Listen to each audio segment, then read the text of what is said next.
पहले तो आप इस आदमी की बात सुनो। आप एजुकेशन मिनिस्टर का इस्तीफा मांग रहे हो, बहुत अच्छी बात है, जायज चीजें मांगना चाहिए। पर लोगों को ये चीज पता ही नहीं, नीट का पेपर एनटीए कराती है जिसका चेयरपर्सन संदीप सिंह जोशी है। इस्तीफे एक नहीं दो मांगने चाहिए।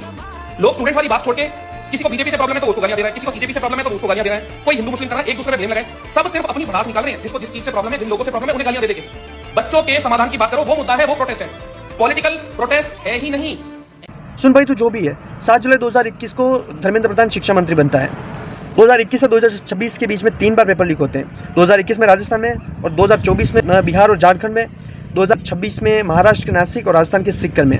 अब रही बात शिक्षा मंत्री की, तो लोकतांत्रिक व्यवस्था में शिक्षा मंत्रालय की अंतिम जिम्मेदारी उसके कैबिनेट मंत्री की होती है। एनटीए सीधा शिक्षा मंत्रालय के अंतर्गत काम करता है, इसीलिए उसका मुखिया होने के नाते ये शिक्षा मंत्री का दायित्व बनता है कि वह जनता के सामने आए और अपनी बात रखे, या तो माफ़ी मांगे या फिर इस्तीफा दे। और जबकि सीजेपी द्वारा इस्तीफा मांगा जा रहा है तो स्वाभाविक सी बात है कि उसे देना चाहिए। धर्मेंद्र प्रधान की बात रही, तो धर्मेंद्र प्रधान का इस्तीफा मांगा ही जा रहा है, तो साथ साथ में उन सभी लोगों का इस्तीफा मांगा ही जाएगा जो षड्यंत्र में शामिल है। क्योंकि शिक्षा मंत्रालय के अंतर्गत केवल एनटीए नहीं आता है, UGC, KVS, NVS, CBSE, NCERT, NIS, IISc Bengaluru, IITs, NBT, इन सारी संस्थाएं और भी तमाम संस्थाएं हैं जो इसके अंतर्गत आती है।